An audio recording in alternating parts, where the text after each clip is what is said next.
Sta cominciando un nuovo Buongiorno San Paolo. Andiamo.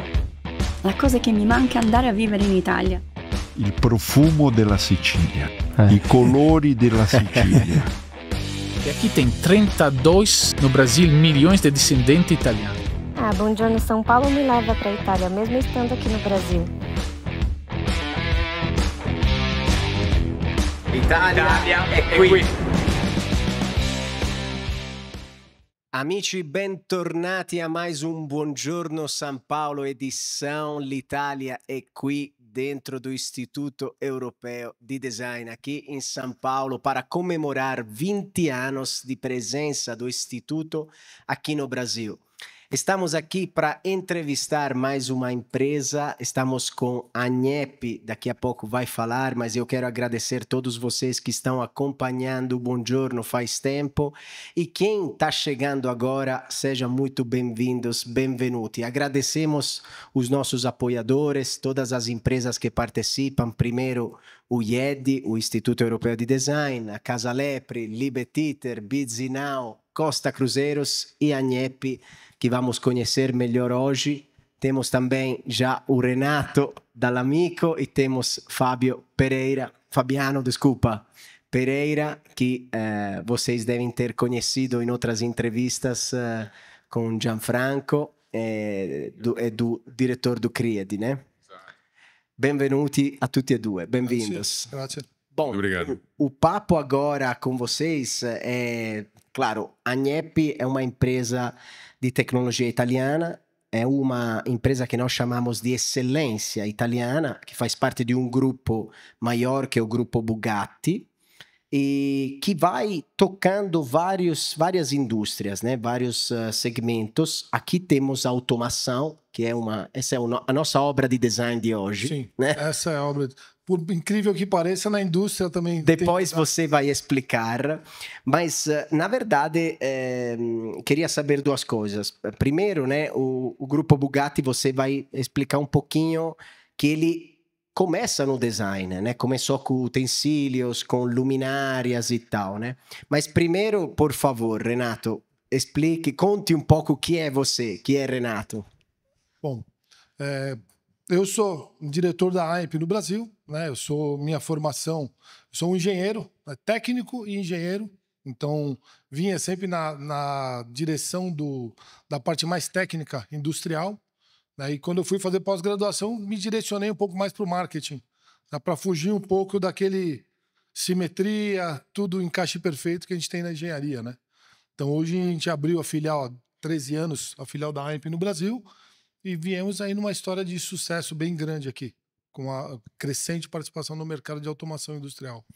E você é de família italo-brasileira, né? Sim, meu pai italiano do Vêneto, né? Então minha irmã voltou para lá, né? Dos 6 filhos aqui, uma voltou para lá. Quem? E fica lá, uma das minhas irmãs mora sua irmã? em Padova, né? Faz 20 anos praticamente. Você não tinha me contado isso. Sim, minha irmã mora em Padova há uns 20 anos, ela retornou e ficou. Os outros 5 ficamos aqui no Brasil. Mas Então sua irmã escolheu uma vida padovana. Sim, voltou para lá. Voltou para a raiz, né? Voltou para a raiz. Muito bem, muito bom.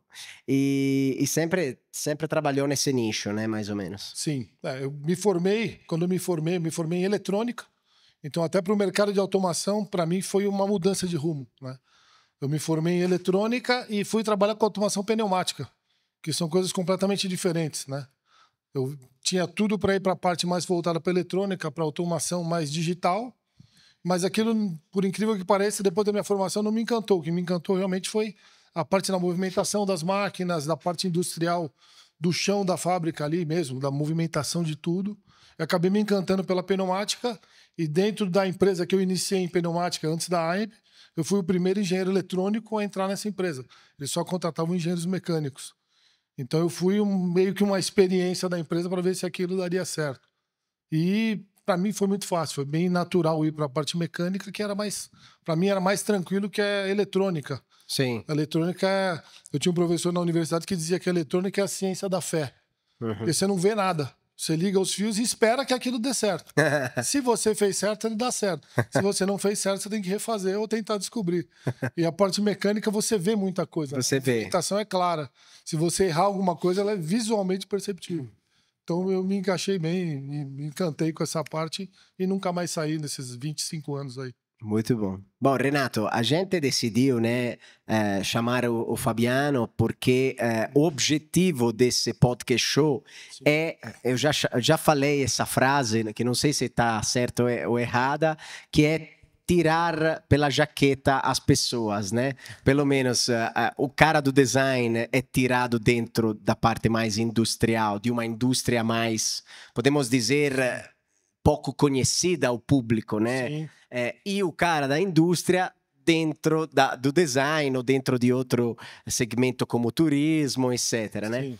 Então, assim, eu queria que, claramente com a ajuda do Fabiano, eu queria que você nos contasse um pouco que esse grupo Bugatti, né, iniciou com o design e se especializou também em um nicho, vamos chamar de luxo, né? Sim. Muito alto. Sim. O grupo Bugatti ele se inicia com o início, vamos dizer assim, foi o primeiro grupo, a primeira empresa da Itália que teve uma pré-sofusão de alumínio, uma máquina de pré-sofusão. A família era uma família de agricultores, né, que cultivava produtos, que tinha as suas vaquinhas, fazia o queijo. E aí, um belo dia, um dos Bugatti, que tinha muitos filhos, eu acredito que ele deve ter percebido que aquilo não ia levar ele muito longe para sustentar a quantidade de filhos que ele tinha.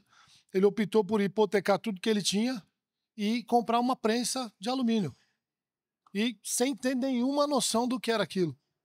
Então ele foi aprender a trabalhar com alumínio a partir da hora que ele comprou esse maquinário e falou, agora eu preciso aprender. E aí ele migrou esse trabalho para a parte de posateria, a parte de talheres, né? Então foi onde nasceu, todo o nosso grupo nasceu dessa primeira máquina, do desenvolvimento de talheres. E aí ele foi desenvolvendo uma linha, fornecendo talheres de prata, talheres de latão prateado. Sim. E aí, com o tempo, o que acontece? A empresa começa a crescer, começa a ganhar mercado. E como tudo que cresce, você traz concorrentes. Sim. E aí a Itália sofre também, né? A entrada de outras empresas, de outros países, da Ásia e de outros mercados que são mais baratos. E o mercado começa a baixar cada vez mais o preço desses talheres. E aí foi onde eles tomaram a decisão. Eles falaram, nós podemos continuar descendo o preço e descobrir o que vai acontecer e poder, inclusive, fechar a empresa por falta de lucro. Ou nós podemos mudar a estratégia e tentar vender produtos de alta qualidade para um mercado que vai pagar mais. E aí foi onde começou um pouco esse envolvimento mais com design, com produto de qualidade, com produto de performance, né? Então, quando você visita a casa Bugatti, eles falam do balanceamento de um garfo. Você pega o garfo, ele tem que estar balanceado, você não tem que sentir o garfo quando você come. E é uma coisa que você jamais imaginaria. Então, eles chegam num ponto em que o design, que fala assim, quando você pega o garfo nesse ponto do meio, se você segurar ele, não pode nem pender para frente nem para trás. E isso é o garfo perfeito. Então, são coisas que a gente não imagina que no talher, na hora que você está comendo. Mas, Renato, conta a história de verdade, né? Que o cara lá hipotecou, se fala assim? Hipotecou as vacas. Tudo que tinha. Acho que hipotecou-se tudo. Mais um pouco, hipotecava os filhos. Para comprar a máquina. Conseguiu salvar para comprar a máquina. Para comprar a máquina em 1923, começa essa história. Essa é a história verdadeira. Hipotecou tudo para construir a primeira. Trazer a primeira máquina. Foi a primeira máquina de pré-sofusão de alumínio da Itália.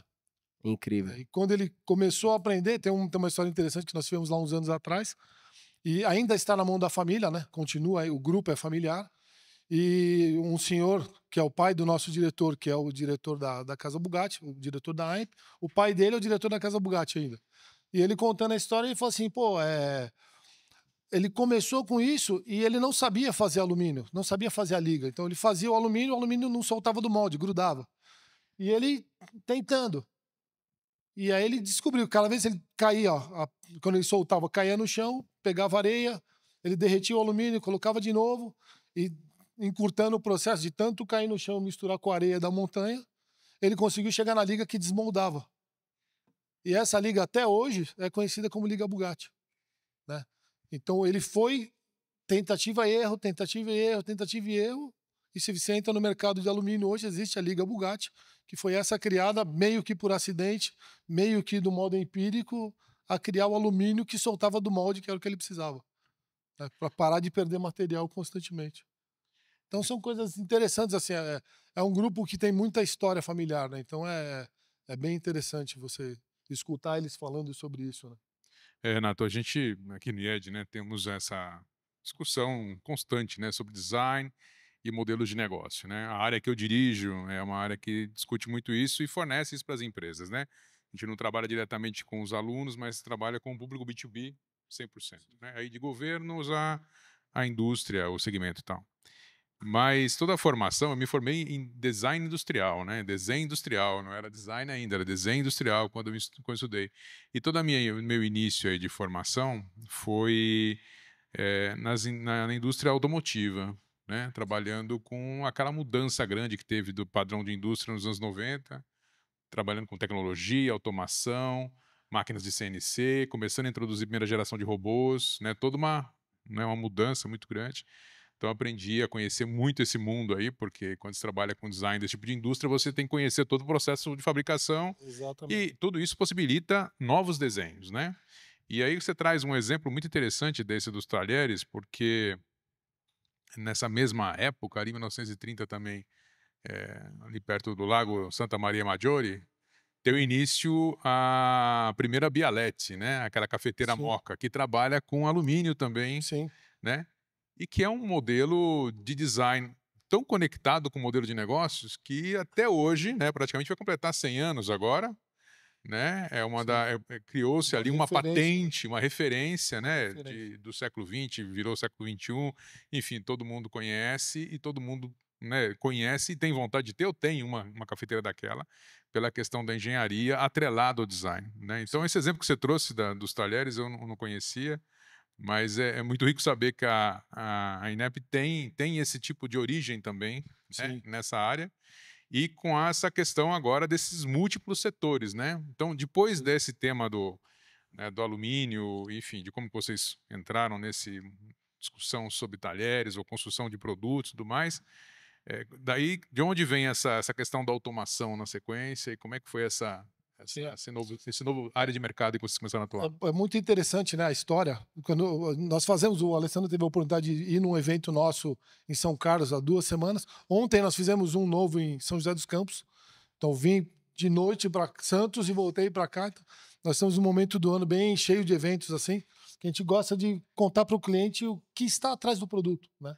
Então a gente conta um pouco, né? E toda vez que eu conto um pouco da história da AIP, como chegou na AIP ali, a gente fala, começou com a Casa Bugatti, fazia talheres, hoje faz uma série de equipamentos, faz cafeteiras, faz liquidificadores, torradeiras, coisas de altíssimo nível, coisas que você controla pelo celular, né? Então, eles chegaram num nível de excelência muito grande.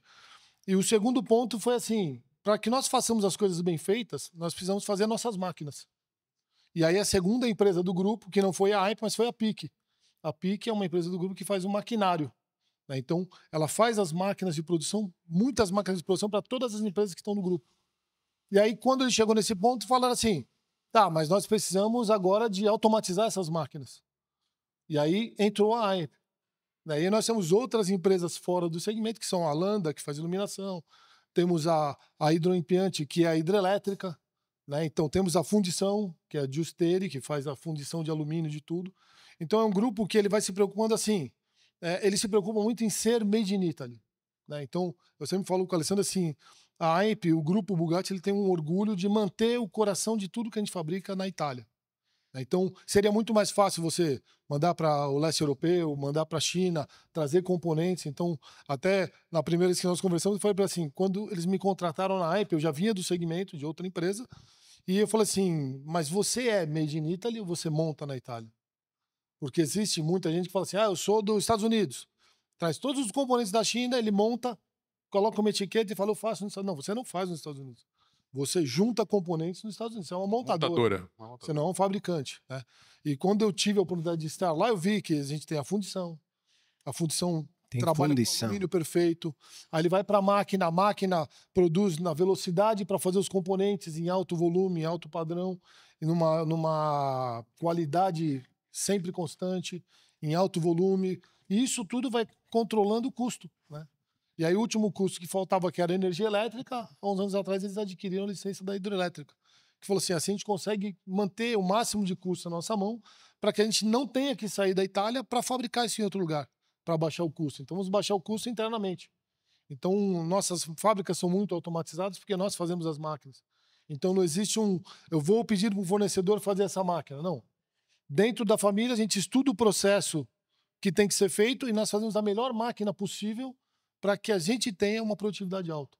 Então isso, dentro de todas as empresas do grupo, ela mantém a qualidade do produto sem precisar você abrir mão da qualidade da matéria-prima, né? Abrir mão da qualidade do que você compra, mas a gente fabrica o máximo possível para ter essa qualidade garantida. É uma discussão interessante, né? Porque é quando você você não tem ali um fornecedor, muitas vezes, que chega na qualidade que você quer, você cria quase que um braço do negócio para se tornar esse fornecedor.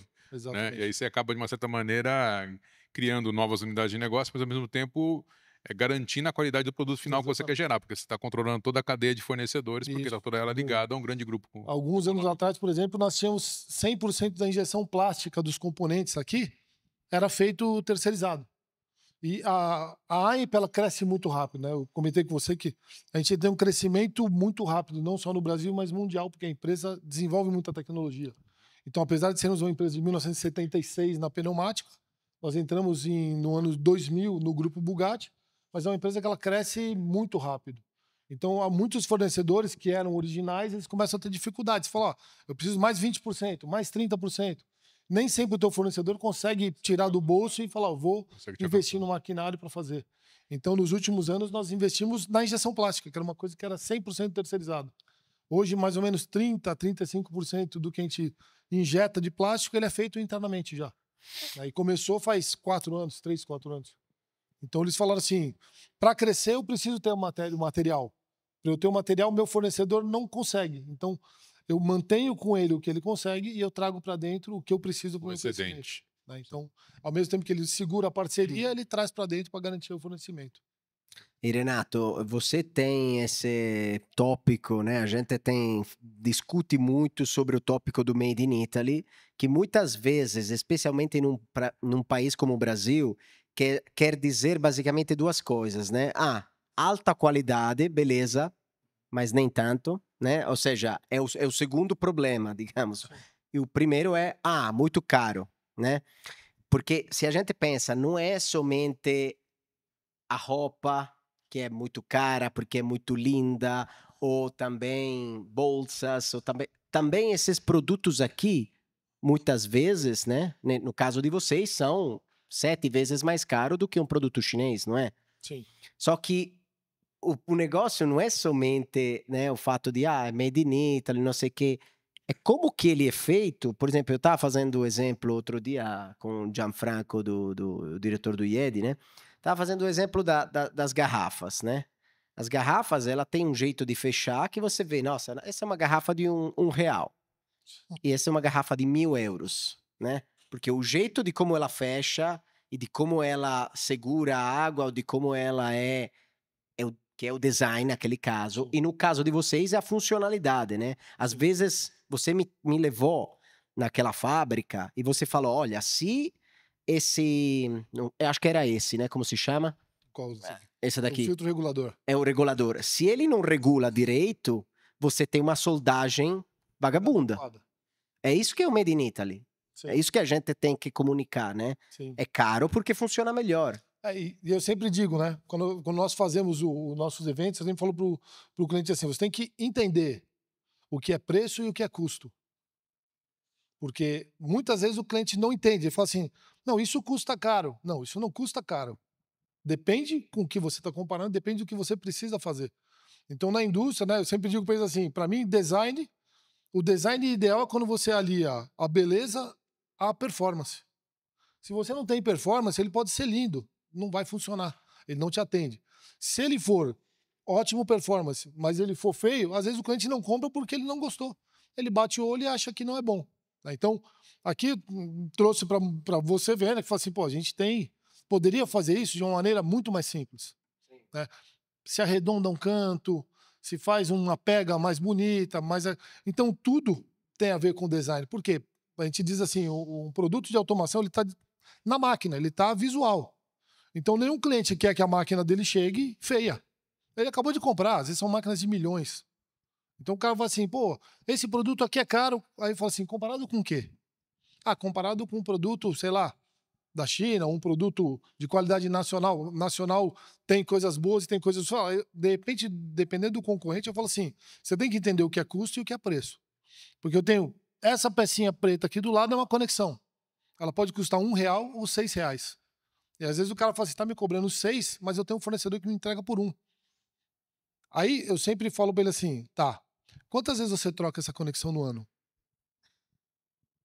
Seu custo tá aí. Por quê? Você fala assim, eu te ofereço uma de 6, você compra uma de 1. Se daqui a 3 meses a sua máquina parar por causa dessa conexão, quanto ela passa a custar imediatamente? Porque você tem uma máquina, às vezes, de 5 milhões de reais. A máquina de 5 milhões de reais vai te custar 25 ou R$2.500 por hora. Se essa máquina custa R$2.500 por hora, você demorar meia hora para trocar essa conexão, quanto custa essa conexão? Custa R$1.251. Não custa mais R$1. A minha continuaria custando 6, porque você vai trabalhar com ela durante 10 anos sem ter problema. Se a cada 2 meses você trocar essa conexão, soma. Meia hora, 1.250, mais 1.250, mais 1.250, mais R$1, mais R$1, mais R$1. Então, às vezes você trocou 4 vezes no ano, você gastou R$5.000 e 4. Você podia ter gasto 6. Então, às vezes, assim, aqui está o design, aqui está a performance, aqui está a tecnologia. Por isso que ela custa 6, que é para você esquecer que você comprou meu produto. Eu tenho que te vender esse produto e amanhã eu tenho que voltar para vender esse, eu não tenho que trocar esse. Eu não tenho que vender um reparo para essa válvula. Eu tenho que te vender um cilindro, eu tenho que te vender um medidor de vazão, eu tenho que te vender outras coisas. Eu falo assim, eu tenho que vir aqui resolver seus problemas. Não vir lá e resolver o problema que eu mesmo criei. Eu tenho que criar uma solução para te criar outra solução, para que você foque. Qual que é seu negócio? É fazer carro? Faça carro. Seu negócio é fazer roupa? Faça roupa. Seu negócio é fazer caderno? Faça caderno. Seu negócio é fazer hóstia? Faz hóstia. Esquece do produto. A pneumática é meu problema.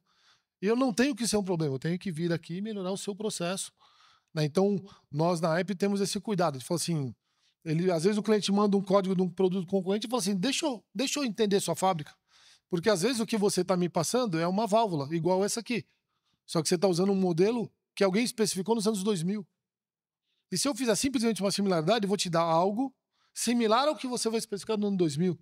Em 2020, eu posso te oferecer uma coisa menor, mais rápida e mais barata. E você pode ter mais performance por um custo menor. Por que eu vou similarizar? Eu não vou entender a sua aplicação e te oferecer um produto melhor.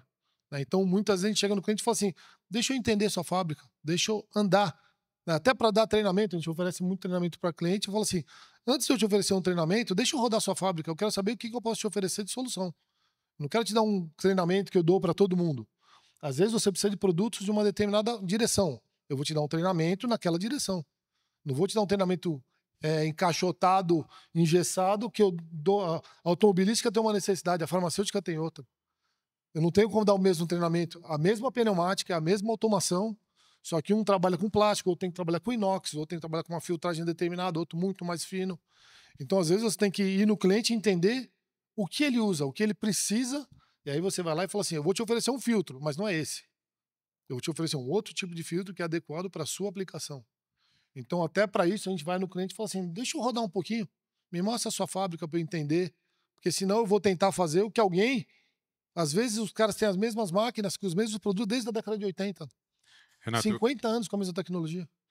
Contribuindo um pouco com acho que tudo que você está trazendo, né? Aqui a gente fala muito que a qualidade e a percepção do valor de uma solução, seja ela material, não material, depende muito da maneira com que ela aparece, né? Depende muito do design. Você trouxe isso. É muito interessante o exemplo que você dá, né? Porque isso independe se é um assunto completamente técnico ou muitas vezes interno, ou se é um produto de alta tecnologia que está na mão das pessoas de alto valor agregado, né? O design é fundamental para as pessoas perceberem qualidade. Então, é interessante na tua fala você trazer esse tipo de reflexão aí no teu negócio e como que isso está sendo até absorvido, né, internamente, nos argumentos de vendas e tudo mais. E acho que um outro ponto que você traz é essa questão que eu vou acho que devolver aí com uma pergunta. Quando você fala da durabilidade, né, de você ter um ciclo de uso maior, automaticamente você faz um cálculo para demonstrar isso para o seu cliente. Você está também, vamos pensar assim, gerando menos ciclo de impacto em termos de meio ambiente, né? Porque quanto menos componentes você troca, quanto maior o ciclo do uso do componente ou de um produto, maior, né? Também assim, aliás, é menor também o impacto ambiental que ele causa, porque ele vai chegar no descarte com mais tempo, então você acaba retardando esse descarte, né? Então é interessante tua observação, mesmo num produto, né, essencialmente técnico.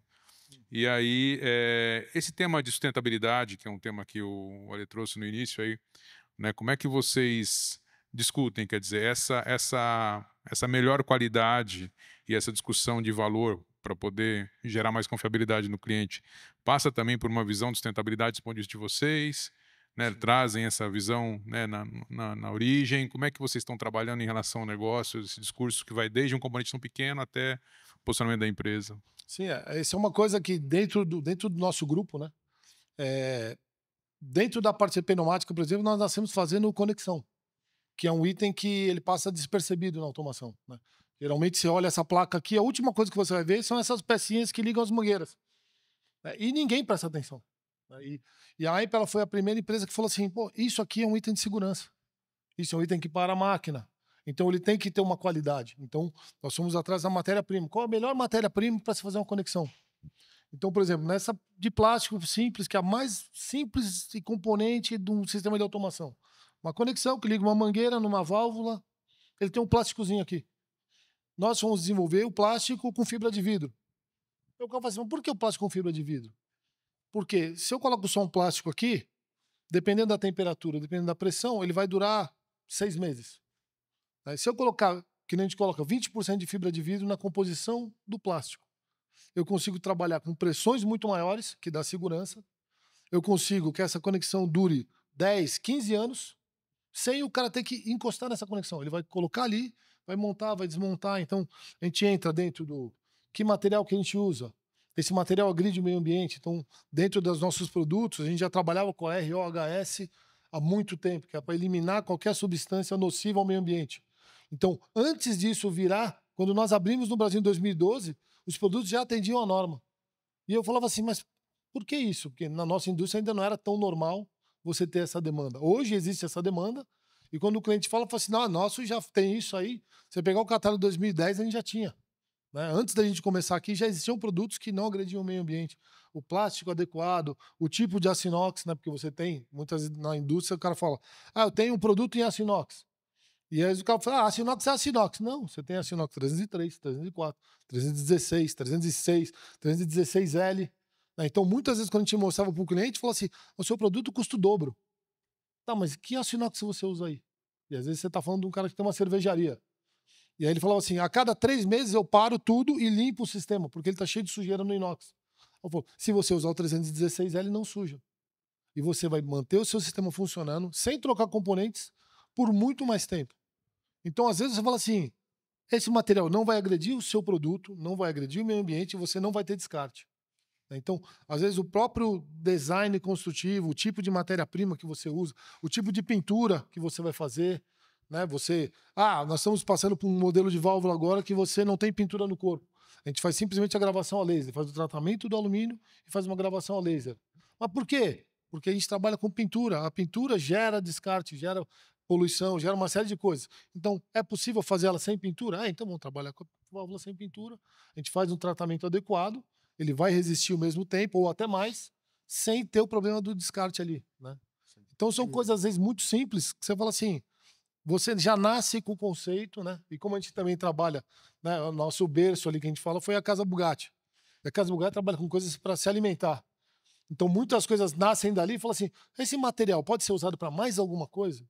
Pode. A gente compra num volume maior e coloca na automação. Então, às vezes, uma coisa simples, né? Que fala assim, ao invés de eu ter 2 aços inox, por que não ter um só aço inox e trabalhar com ele para várias aplicações diferentes? A gente usa na máquina, a gente usa no produto, a gente usa no componente, a gente usa na luminária. E aí você avoluma aquilo e trata aquilo como uma coisa normal. Não é nada especial para uma aplicação específica, né? Então, entra bastante nesse conceito. Não, e também é um lance que, agora, como você falou, a sustentabilidade virou moda, em alguns casos, ideologia, né? Não Sim. que a palavra ideologia seja ruim, Não. porque quer dizer sistema de ideias, ideologia.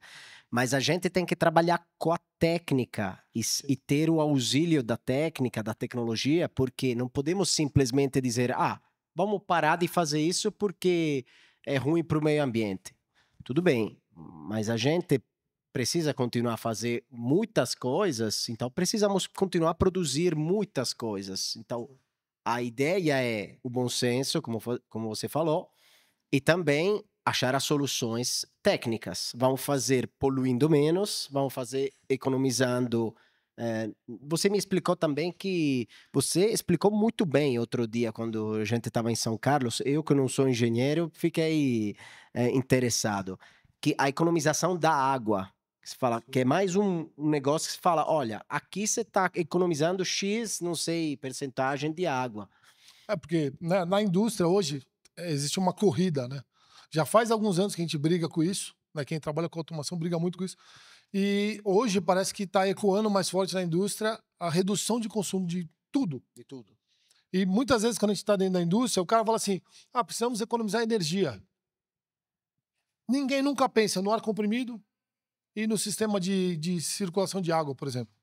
Então eu brinco com o pessoal e falo assim: todo mundo pensa quando fala assim, precisa economizar energia. O cara, vamos trocar as lâmpadas. Só que o cara já está hoje em dia, já tem com a lâmpada de 9 watts. Era 100, agora já está em 12. Se ele economizar mais 2 watts, não é o que vai dar nada para ele. Né? E às vezes eu falo para ele assim, você já percebeu que o seu sistema de ar comprimido, por exemplo, tem vazamento? Um vazamento de 1 milímetro. Aí eu mostro para ele, um vazamento de 1 milímetro que você nem escuta às vezes na indústria. Você passa na máquina funcionando, você nem escuta. Ele te custa quase R$1.000 por ano. Um único vazamento. Se você escuta o vazamento de uma válvula, ele tem uns 4 milímetros. Esse vazamento te custa R$8.000 por ano. Quantos vazamentos você tem na sua empresa? Se você resolver 20% dos vazamentos que você tem, se você arrancar todas as suas lâmpadas e nunca mais acender, eles não vão dar redução de energia que você está gastando ali. Por quê? O compressor ele fica geralmente na fábrica escondidinho, porque ele é barulhento. Então o cara coloca ele lá no fundo, ninguém vai ver. E é um motor equivalente a um motor de caminhão. E às vezes o cara tem 4, 5 compressores na entrada da fábrica. E aquele motor roda 24 horas, consumindo energia elétrica o dia inteiro, para tampar vazamentos. Às vezes dos 5 ele tem 2 para tapar vazamento. E o cara fala assim, não, mas a fábrica tá bem. Aí eu preciso de colocar mais máquina, eu preciso de mais um compressor. A gente fala assim, calma, olha o que você está perdendo. Então, às vezes, a gente chega no cliente e mostra para ele assim, às vezes você está perdendo 100, 200 mil reais por ano de energia elétrica. E você está preocupado em trocar a lâmpada, que vai te economizar 4 mil reais. E o cara, às vezes, ganha prêmio. O cara fala assim, vamos trocar a lâmpada do departamento. Gastávamos 300 reais, agora gastamos 250. Dá um prêmio para ele. E você está gastando 100 mil reais, 200 mil reais por ano com um vazamento que você nem escuta. Aí eu brinco com eles que falam assim, quando você tem um vazamento de água, você resolve, porque ele molha. Quando você tem um vazamento hidráulico, você resolve, porque ele suja.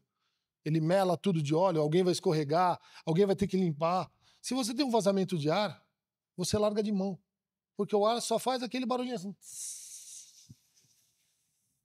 5 minutos depois, o seu cérebro anula aquela frequência e você não escuta mais esse barulho. E aquele barulho vira comum na fábrica. Comum. Eu falei, você tem quantos vazamentos? 1.000?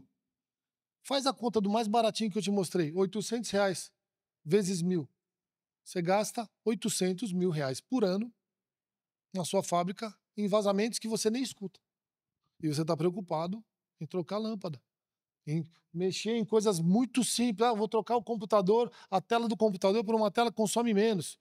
Não é aí que está seu problema. Então a gente começa a mostrar para eles medidores, controladores de pressão. Fala assim, você tem que saber para onde está indo o dinheiro do seu compressor.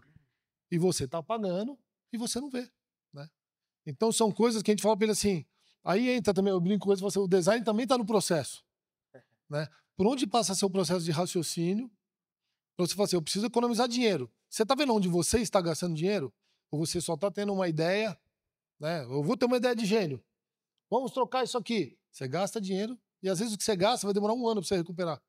E se você faz algumas coisas simples, você recupera em 1 mês. Sim. Né? E aí você deixa de gastar e você consegue investir, não perder dinheiro. Então são coisas simples. Não, Renato, eu fico assim, quase que eu te dei um abraço aqui no meio porque o nosso trabalho como centro de inovação aqui, como eu te falei, né, a gente trabalha muito ajudando as empresas e hoje o nosso trabalho é essencialmente desenhar processos, né, justamente para buscar essas eficiências, né, somente de aceitação de mudanças, aceitação de tendências. Às vezes é preciso o negócio tomar um rumo e o próprio corpo, né, das pessoas que trabalham ali ou, né, tem dificuldade com essa informação nova para poder transformar aquele rumo em realidade, né? Então, quando você trabalha com um processo, você desenha o processo, você consegue, de uma certa maneira, criar uma esteira que conduz essa mudança, né, essa inovação, e aí vai, né? Então, quando você falou assim, design é também processo, dando exemplo aqui da sua empresa super, né, fundamentada na área técnica, mas de verdade é uma realidade hoje no mercado, né? A gente tem trabalhado muito dentro dessa visão, né? E aí, pensando nesse tema do futuro, não é? Como é que você vê o futuro de uma atuação como essa, diante das novas tecnologias? Como é que as novas tecnologias impactam, por exemplo, esse negócio? Como é que você vê essa realidade a partir do Dentro da automação, para nós, é um mundo, né? Que eu sempre falo para o pessoal que a automação ela é um campo fantástico. Né? Então, eu dou aula na Unisanta, na pós-graduação, em gestão de projeto. Né? Eu dou design thinking e gestão de projetos. E eu sempre falo pro pessoal, falo assim, gente, vocês já conhecem o ramo de automação industrial? E aí o pessoal diz, não, mas eu vou trabalhar com a fábrica. Eu falo assim, é um mundo que ele te abre todas as portas. Então, eu brincava com o Alessandro da primeira vez que a gente falou, assim, nós temos fabricantes de hóstia, fabricantes de roupa, fabricantes de avião. Então, a automação ela te permite rodar em qualquer segmento, de alimento, a hóstia, a roupa, avião, a carro, caminhão, trator, irrigação. Então, ela te permite ser especialista em indústria. Então, às vezes, eu brinco com eles assim, você está numa indústria de alimento, quando o cara tem um problema, vem uma ideia, às vezes, de uma solução que você aplicou na automobilística. Você fala assim, mas o processo não tem nada a ver. Não, mas a automação é um processo. Ela é um raciocínio, é um design que você cria. Você fala assim, esse é um problema, eu preciso pensar, isso é uma solução. Essa solução, às vezes, ela não se aplica somente àquele segmento. Você pode sair de uma fábrica de doce e ir para uma fábrica de remédio e aplicar a mesma solução. É o mesmo produto, é a mesma coisa. Então, às vezes, dentro da automação, a gente tem um pouco de preconceito. O pessoal tem um pouco de preconceito. E quando eu dou o curso para o pessoal, eles falam assim, oh, mas a automação não tira emprego? Eu falei, não, a automação, ela tira o subemprego. Por quê? Ela tira o cara que apertava um parafuso e ela vai necessitar de um cara que programa a automação. Então, você tira 3 caras que ganhavam R$1.000 e você pode colocar um cara que ganha R$5.000. Depende de quem vai ser esse cara que vai querer ganhar os R$5.000. Porque demanda esforço, demanda tempo, demanda curso. Então, se você quiser ganhar realmente, eu sempre brinco com ele, se você for o cara que quer ganhar R$1.000 para apertar o parafuso, você está fadado a ficar desempregado com o tempo. Porque a automação ela te dá velocidade, precisão, repetibilidade, estabilidade. Né? Eu brinco com o pessoal e falo assim, o robô não fica doente, a mulher do robô não briga com ele, o time do robô não perde no domingo, ele chega desanimado na segunda. Né? Ele vai manter aquela produtividade, só que ele vai demandar uma outra mão de obra. Ele vai demandar um manutentor com conhecimento, um programador com conhecimento, né, um operador com conhecimento. Então você eleva, né, você não tira o emprego, você eleva o requisito daquele empregado. Então você permite que as pessoas ganhem mais. Né? Então você obriga o cara a se qualificar. Né, e ele te dá essa oportunidade. Né?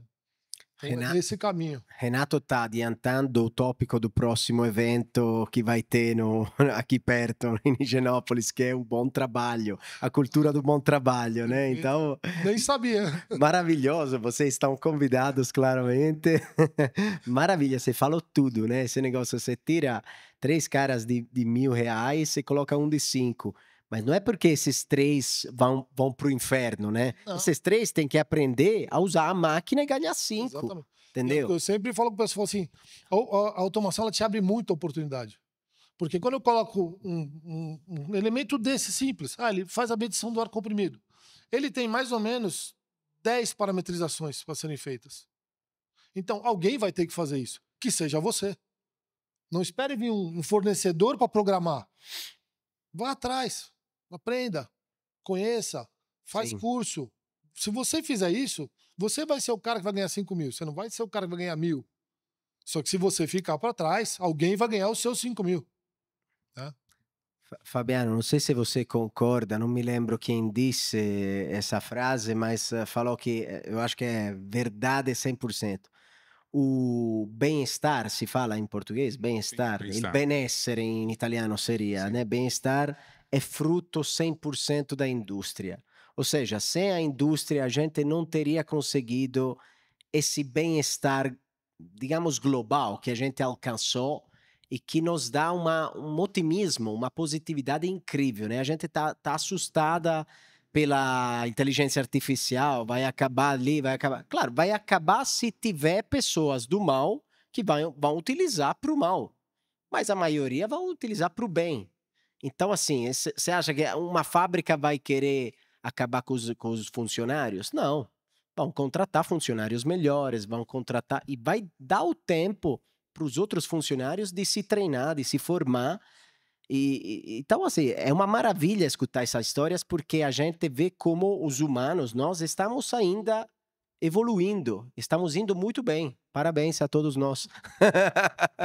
Não, é interessante, né, que quando eu faço os cursos que eu dou na universidade, ela fala para eles, fala assim, você não tem que se preocupar com a inteligência artificial, você tem que utilizar ela. O que às vezes eu brinco com o pessoal, eu falo assim, pô, eu mando vocês fazerem um trabalho. Tem uma semana para pensar em alguma coisa. E aí vocês me vêm com uma apresentação que eu nem preciso ler a segunda página. Eu sei que vocês não fizeram.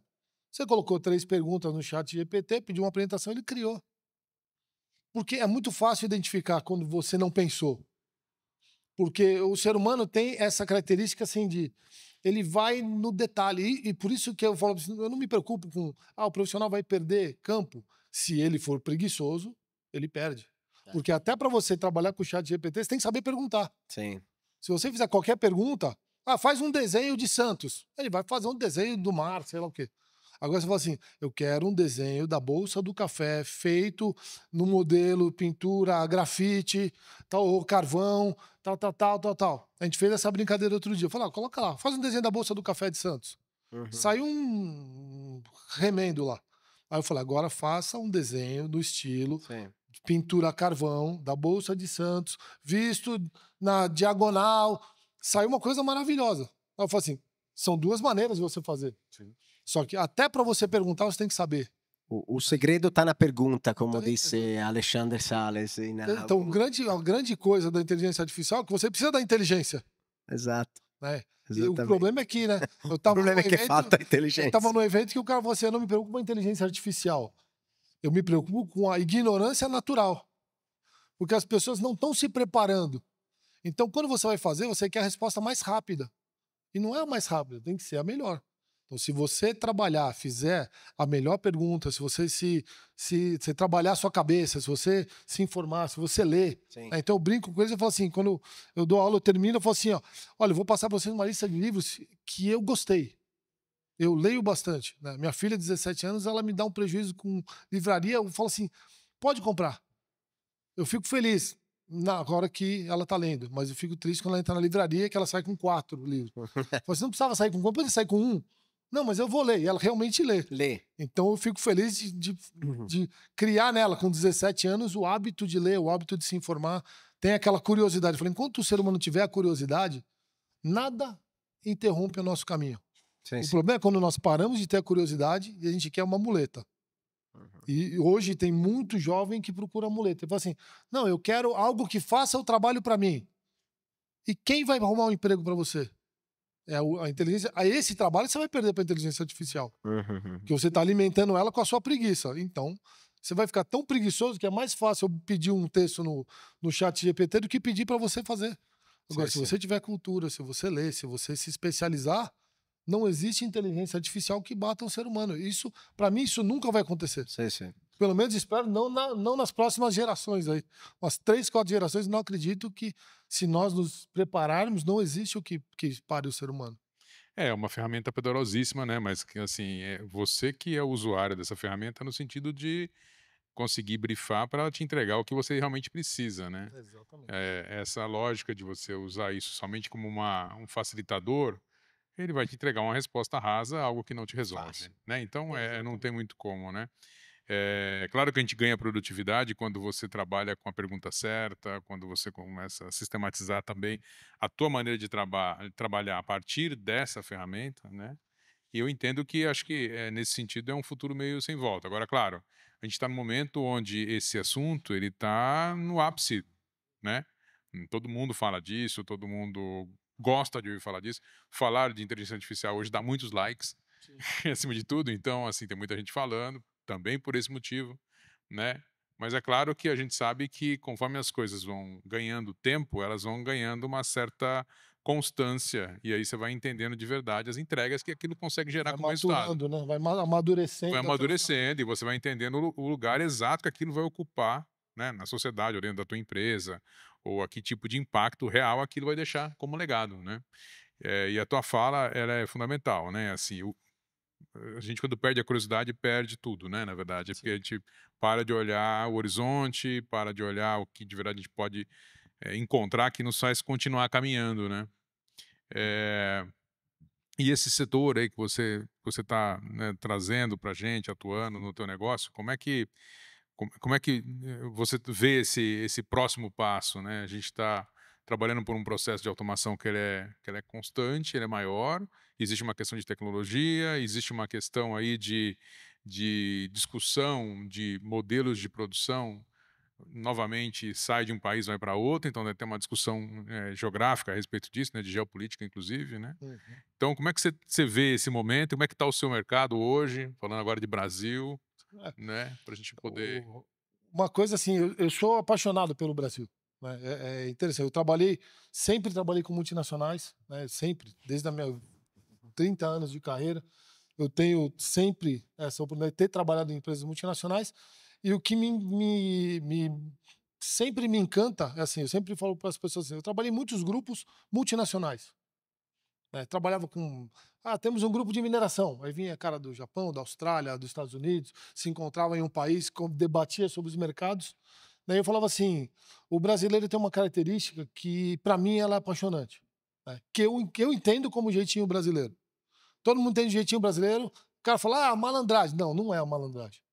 Para mim, o jeitinho brasileiro, que é o que me encanta e o que identifica um brasileiro para mim, é aquele cara que você fala assim, temos um problema. E ele fala assim, espera um pouquinho, deixa eu pensar. E muitas vezes quando você pega um grupo multinacional, você fala assim, temos um problema. Tem um que fala assim, mas isso aí tá fora do que eu conheço. Isso tá fora do que eu trabalho. Eu só trabalho com desenho, eu só trabalho com projeto, eu só vou até aí, eu só faço custo. E o brasileiro é aquele cara que fala assim, me dá 5 minutos, deixa eu ver. Eu até brinco com o meu pessoal quando tem reunião, que aparece um problema. Tá todo mundo desesperado, eu falo assim, eu já sei como resolver. Relaxa. Eu até brinco com você, tem uma frase, relaxa que eu já tenho um plano para isso. Todo mundo fica tranquilo. Todo mundo vai embora, aí eu falo assim, agora eu preciso achar uma saída. Porque no meio de um monte de desesperado, ninguém consegue ter ideia. Então, for assim, você tem que abaixar a fervura, sai todo mundo, aí você pensa. Quando você pensa, você acha a saída, né? E eu falo, o profissional brasileiro, ele tem uma característica que ele se encaixa em qualquer lugar do mundo. Por quê? Porque ele é aquele cara que fala assim, eu preciso fazer essa caneca. Às vezes você vai para um outro país e o cara fala assim, eu faço a caneca. O outro fala, eu faço a caneca, mas eu não faço o logo.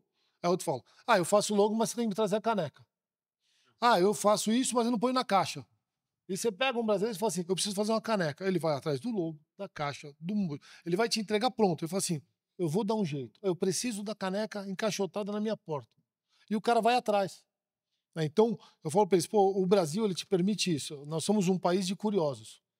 E eu estou rezando, porque eu vejo essa juventude chegando e eles não têm tanta curiosidade mais.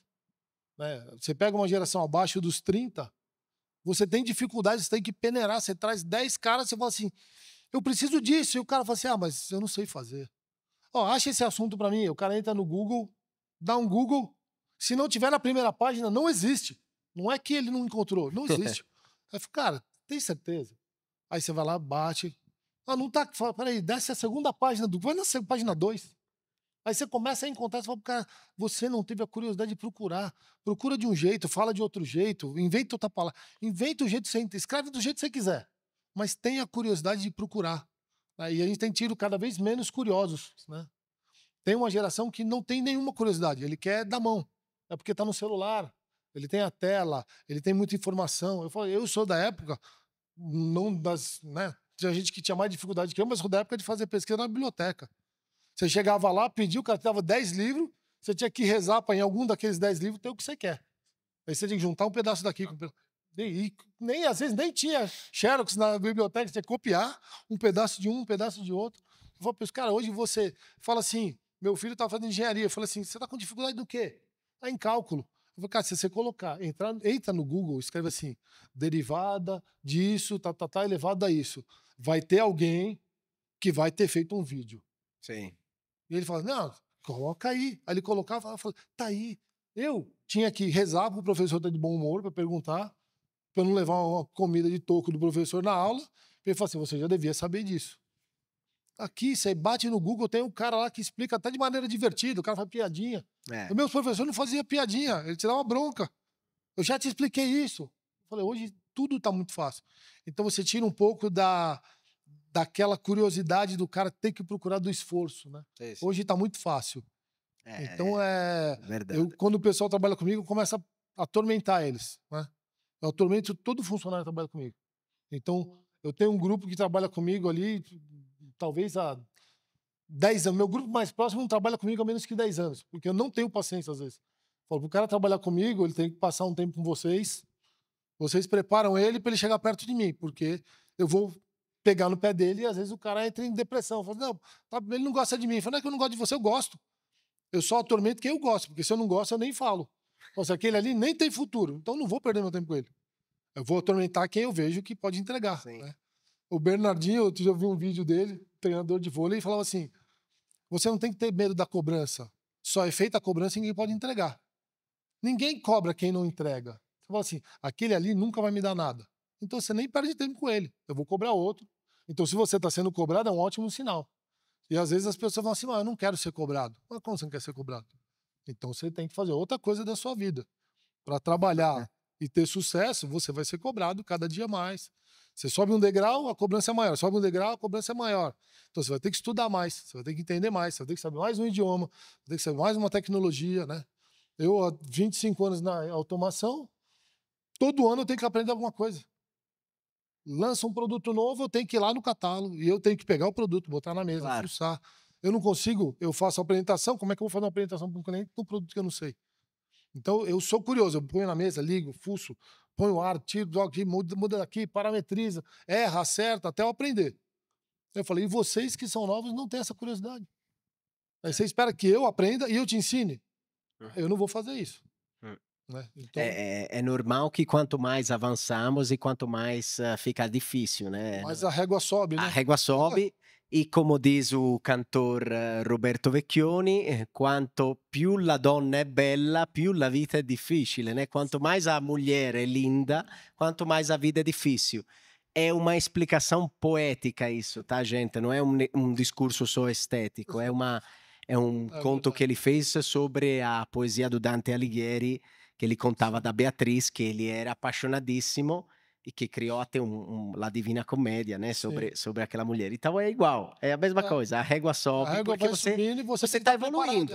Se não sobe é porque você está parado. E quando parar de subir é porque você chegou no limite. E essa curiosidade trouxe alguma troca entre Itália e Brasil, né? Sim. Por vocês, assim, a ANEP na Itália, ela é uma indústria, é um grupo e tal, mas vocês já deram ideias, né? Vocês são uma sede muito criativa, né? Nós estávamos conversando antes, né? Eu falei que a filial brasileira é aquela filial que eles têm como uma filial insatisfeita, no bom sentido, né? Porque eles lançam um produto desse pra gente, nós vamos até 1 polegada. Imediatamente vai ter um brasileiro que fala assim, mas eu tenho uma aplicação que precisa de 2 polegadas. vocês vão lançar 2 polegadas? Ele falou assim, cara, acabei de lançar isso aqui. Aí eles lançam uma tubulação, vai até 110 milímetros. Quando eles vieram para o Brasil, alguns clientes falaram assim, mas vocês não vão ter até 168? Era um outro investimento. A gente ficou anos atormentando eles até sair. Então, alguns produtos, né, nós pedimos. Então, o mercado brasileiro é esse mercado de demanda. Então, e muitas vezes a gente é obrigado, né, dentro dessa demanda, a pagar um investimento inicial. E eu falo assim, pode fazer, porque nós vamos vender. Né? E o Brasil ele é aquela filial que, quando ele lança um produto, a gente já vende. Né? Então, a gente está sempre mexendo. Então, existe muita troca, muito produto é lançado, muita coisa especial é feita.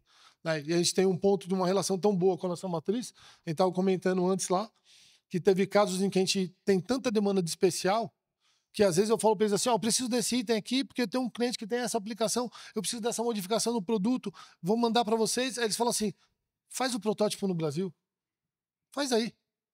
Vocês conseguem fazer mais rápido do que vir para cá, entrar na fila de desenvolvimento, porque nós estamos desenvolvendo produtos normais, produtos novos, produtos especiais para outras filiais.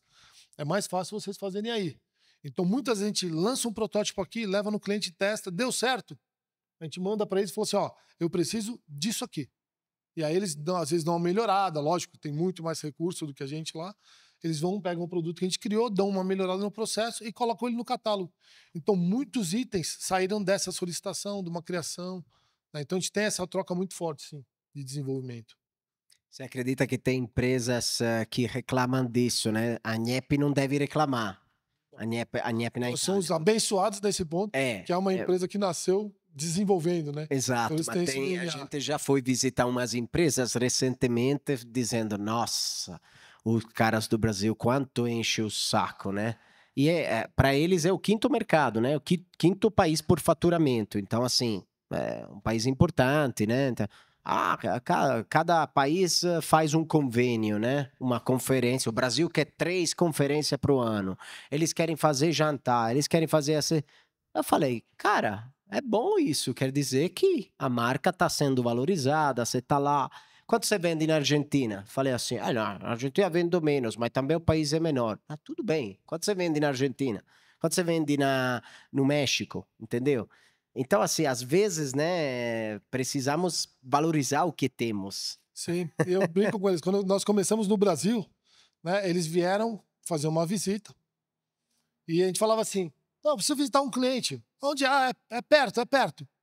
Aí botava o cara e levava em Campinas. Eles quase morriam. Que você está falando de 200, 300 quilômetros para fazer uma visita no cliente. E para o italiano, 100 quilômetros, ele passa em 5 centros industriais diferentes.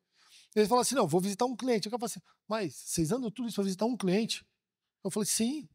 Você tem que imaginar que a nossa dimensão, para nós, longe é mais do que 500 quilômetros. Sim. Até 500 quilômetros a gente faz um bate e volta. Sai de manhã, visita o pessoal da região e volta. A gente não fica lá. Para vocês é longe. Aí eles, com o tempo, eles foram entendendo essa dinâmica do mercado, visita empresas muito grandes, distâncias muito grandes. Então é diferente, né? É uma dinâmica diferente. Isso também porque o Brasil é novo, né? É um país novo. Então, assim, terá com certeza mais desenvolvimento e essas distâncias ficarão mais curtas, eu acho, né? Acredito que se a indústria desenvolver, você não terá que ir necessariamente... Agora, Campinas é perto, digamos, né? Bem Pro perto. padrão brasileiro, ele é perto, né? É bem perto, né? Nós temos outro padrão de distâncias, né? Mas é que como chama? Filiera industrial, o sistema, o induto industrial italiano é como você falou, é muito curto, né? É muito próximo, né? Tem muitos polos, aqui tem um polo, ali tem outro polo. Você entendeu? Nós temos algumas coisas assim, mas não é tão desenvolvido, tão forte. Não é tão assim. Então, assim, onde fazia tecido, hoje não faz mais tecido, porque é tudo feito na China, no Bangladesh e tal, beleza. Mas continua fazendo produto químico para o tecido, que ainda é o melhor do mundo. É isso o negócio. E tá a quantos quilômetros da próxima fábrica de tecido? 3 quilômetros, 7, 10... Entendeu? É um pouco essa visão, né? Mas isso eu acho que pode acontecer no Brasil, se o Brasil quiser, né? Sim. A gente tem polos industriais, né? Mas ainda entre esses polos, as nossas distâncias são grandes, né? Então você é obrigado a ter uma equipe aqui, uma equipe ali, uma equipe lá. O Brasil é continental, né? O Brasil é continental, então essas questões são questões da própria condição natural, geografia, né? Não tem muito como. A gente, quando começou a trabalhar com centro de inovação no Brasil, nós fizemos um trabalho grande que foi criar centros de inovação e design estratégico em 14 estados do Norte e Nordeste brasileiro. Né? E aí, um dos grandes pontos, né, que a gente conseguiu mapear nesse projeto é que você tem, por uma questão de logística, micropolos industriais distribuídos em vários lugares, né? E alguns produtos, por uma questão de logística também, são fabricados nos diversos lugares. Por exemplo, como é que você vai levar móvel para o Acre, saindo daqui do sul de São Paulo? 4.000 quilômetros de caminhão para chegar lá? Não, não tem como. Então você tem que produzir o móvel no Acre. Você vai fazer a mesma coisa na região amazônica. Você vai encontrar, então, por mobiliário, é um tema que você vai encontrar pequenas produções de móveis para resolver ali a questão do mercado local. Você sempre vai encontrar um centro que está em alguma região ali que vai meio que fornecer aquela macro-região. Né? Isso é uma condição completamente nacional, não tem como você pensar isso em outro lugar. Sim. Até mesmo porque você tem uma outra maneira de escoar a produção em outros lugares, não tem essa dificuldade e tudo mais. Né? E você ainda tem regiões que são bairristas, né? Você fala, você vai para o sul do Brasil. O sul do Brasil, eles não gostam de comprar de São Paulo. Então você tem uma outra dinâmica já. Você tem lá a parte da Serra Gaúcha no sul, que são os italianos, eles não gostam nem de comprar de Porto Alegre, que está no Rio Grande do Sul, a 100 quilômetros. Você fala, não, eu quero comprar aqui. Então eles compram, existe um polo em Caxias do Sul, existe um polo na Grande Porto Alegre. Sim. Dentro do mesmo estado, separados por 100 quilômetros. Tem isso. Mas eles preferem falar assim, eu prefiro comprar aqui. A gente conseguiu ter sucesso no Sul quando a gente colocou uma pessoa lá. Eu tinha uma pessoa que visitava constantemente, porém, eu tive mais sucesso quando eles falaram com um cara que falava a língua deles. Tinha o sotaque, tinha o telefone 54, e o cara fala assim, agora tem um cara aqui. Mas eu já vendia para você, o produto é o mesmo. Não, mas eu estou falando com alguém que me entende. Sei. Então, além desse ponto dos polos distantes, você ainda tem alguns regionalistas culturais, que o cara né? fala Mas assim, isso existia na Itália também, tá? Nos anos 80 era assim também na Itália. O cara que era de Florença, por exemplo, ia vender na Emília-Romagna, em Bolonha, não aconteceu. você devia ter um escritório. Meu pai passou por isso. Eles não davam as empresas para ele como representante, porque não, mas se você é toscano, o que você vem fazer aqui? Não, a gente tem um representante de Modena, Bolonha, não sei o quê. Aí depois, uma vez, ele falou, não, eu sou toscano, mas a minha empresa é bolonhesa. A minha empresa é daqui, eu tenho um escritório aqui em Bolonha. Você vai me dar um negócio? A mesma coisa com Milão, né? Eu tenho escritório em Milão. Agora não é mais assim, porque todo mundo está espalhado e tal, né? Mas era assim, igual. Exatamente igual. Então... É interessante muito a dinâmica, né? Muito interessante. Bom, eu acho que a gente fez uma bela conversa e eu acho que a gente superou a prova de pular do design para a indústria de uma forma bem elegante, acho que foi criativa. E aprendemos muita coisa com essa... uma piada, podemos fazer uma piada. Se esse aqui fosse um produto de design, onde você colocaria, né, ele? Como você explicaria esse produto para um público de designers? Você está no Salão de Milão e se apresenta assim. Qual é a funcionalidade? Digo, né, como eu falei para você, a indústria ela é muito mais do que simplesmente um produto bonito, né? Então é lógico, tudo o que a gente faz, né, nascemos do conceito do design artístico, dos talheres, etc. Então tudo que a gente vai fazer dentro da indústria, né, no caso da AMP, por exemplo, ele é preocupado que o produto seja... A gente brinca, né? Eu tinha um chefe da primeira empresa que eu trabalhei que falou assim, o produto de automação ele tem que ser sexy. Ele começa com isso. Por quê? Ninguém compra nada feio. Ninguém vai olhar e falar assim, eu vou comprar esse produto, ele é bom. Mas se ele for feio, ele já perde valor. Porque ele tem cara de produto que não é bonito, não é bom. Então, a gente sempre se preocupa e fala assim, o produto tem que ter um sex appeal. Então você olha o produto, ele tem que estar arredondado, tem que ter um formato bonito, tem que ter um encaixe perfeito, fácil, né? E aí você parte e fala assim, além disso, ele tem que se casar com o funcionamento, ele tem que entregar um resultado. Né? Então, o que a gente tenta fazer dentro da automação você tem que ter o melhor produto para essa aplicação e ele tem que ser bonito, né? Então a gente sempre diz que a Itália ela facilita isso, porque a Itália, o conceito do design da beleza, ele já está dentro do DNA de qualquer coisa que a Itália faz. Você vai fazer uma cafeteira, tem que ser bonito. Você vai fazer um sapato, tem que ser bonito. Você vai fazer um terno, tem que ser bonito. Você vai fazer um produto de automação, ele tem que ser bonito. Ele tem que ter uma cor bonita, tem que ter um formato bonito. Então, a gente poderia fazer isso aqui tudo branco. Não, mas você faz uma bordinha vermelha aqui. Né? Vai fazer aqui, você coloca aqui um QR Code, que o cara bate o QR Code, ele acessa o catálogo. Por que eu vou ter que ler o código? Eu bato um QR Code e vejo. Eu venho aqui, eu tenho formato, eu tenho encaixe, eu tenho possibilidade, eu tenho cantos arredondados que são atrativos. E outra, para o cara que é mais técnico, ele vai ver que talvez o acabamento desse é melhor do que o acabamento de uma fundição local, uma fundição japonesa. Sim. Né? E muitas vezes a gente fala assim, pega meu produto e coloca do lado de outro. Sim, sim. O que você tiver aí, coloca. Você vai ver peso, é diferente, porque a gente usa matéria-prima melhor e mais matéria-prima, então você vai sentir diferença de peso. Sim. Isso dá robustez. Você vai olhar aqui, cada encaixe que você tiver, ele vai casar exatamente. Então, aqui eu tenho 2 peças. O encaixe entre essa peça mais escura e o tubo mais claro, ele é exatamente igual. Você não vai sentir nada. Se eu passar o dedo aqui, ele não tem um canto vivo. Então, é nesse nível de preocupação que a gente faz. São 2 peças. Uma que é estrudado, que é o tubo, e uma que é forjado, que é estampado aqui, do alumínio. Sim. Só que as duas, elas seguem a mesma linha. Então, assim, precisaria disso? Não. Porque eu coloco, o produto que eu coloco por cima. Então, eu posso colocar por cima. Eu não arrasto ele desde aqui da frente. Mas por que eu vou fazer uma coisa feia se eu posso fazer uma coisa bonita? Né? Ao mesmo tempo que eu estou cuidando da estética, né, eu estou fazendo... Se ele quiser deslizar por aqui, ele também pode. Existe essa opção. Claro. Então, dentro disso, a gente fala assim, pô, tudo isso tem essa preocupação com design, até de acidente. Se eu tivesse um canto vivo aqui, o cara mexendo podia se machucar. Então, vamos arredondar. Por que não arredondar? Sim. E aí entra, inclusive, na matéria-prima. Se eu tiver um canto quadrado aqui, eu tenho mais matéria-prima. Posso tirar um pouquinho dessa matéria-prima, deixar ele melhor, e eu gasto menos matéria-prima. Eu posso reaproveitar essa matéria-prima, fazer outro produto. Né? Então, tudo isso entra no design, né? Entra no consumo de matéria-prima, entra na qualidade, entra no nível de acidente que você tem, os riscos que o produto traz e também, né? Se eu posso fazer um produto bonito, por que eu não vou fazer? Você vai sair dessa sala vendendo esses negócios como luminárias. Tranquilo. Né? Tem produto que chega mesmo e fala assim, isso aqui dá para colocar na estante da sala, é bonitinho, brilhoso. Se quiser comprar para colocar na estante, pode colocar. Maravilha. Todo mundo vai ficar curioso e é bonito. É verdade.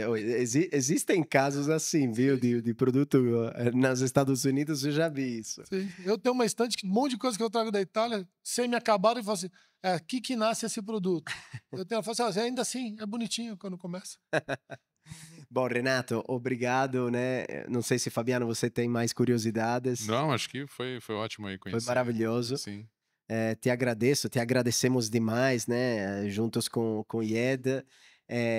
Aqui fizemos, acho que um trabalho muito bonito. Vou curtir eu mesmo de assistir esse episódio, porque me apaixonei por esse ramo. É claramente o ramo mais interessante para mim, para divulgar, porque mostra a tecnologia italiana, mostra a inteligência italiana, que não morre, que não é decadente e que entra em um mercado que quer ser tecnológico como o brasileiro, né? Que o Brasil está cada vez querendo, está melhorando muito. E, bom, preciso agradecer também todos os outros apoiadores, além do Instituto Europeu de Design, que deixou, vou lembrar, um desconto para quem estiver assistindo no YouTube com QR Code, que dura bem pouco, tá? Então, aproveitem, depois vai ser... Próximo do fim, né? Vai acabar e tá lá. E também, para quem está aqui na plateia, mas também quem está no YouTube, terá um link de uma startup parceira nossa da região toscana, inclusive, que acabou de virar nossa parceira, que é a BusyNow, que disponibilizou para o Buongiorno São Paulo o aplicativo BusyNow, que é um aplicativo como fosse um LinkedIn de business matching. Então você geolocaliza as pessoas próximas de você e você pode se conectar com essa pessoa e começar a falar. E eles disponibilizaram para a gente, tá lá o QR Code, quem quiser pode utilizar e entrar. A gente vai ficar em contato como comunidade do Instituto e do Buongiorno. E claramente todos os outros, né? Costa, Libetiter, Casalepri, que parteciparam desse podcast show e que vão participar. Grazie mais uma vez, grazie Fabiano, Grazie grazie Renato. L'Italia è qui. Obrigado. Grazie.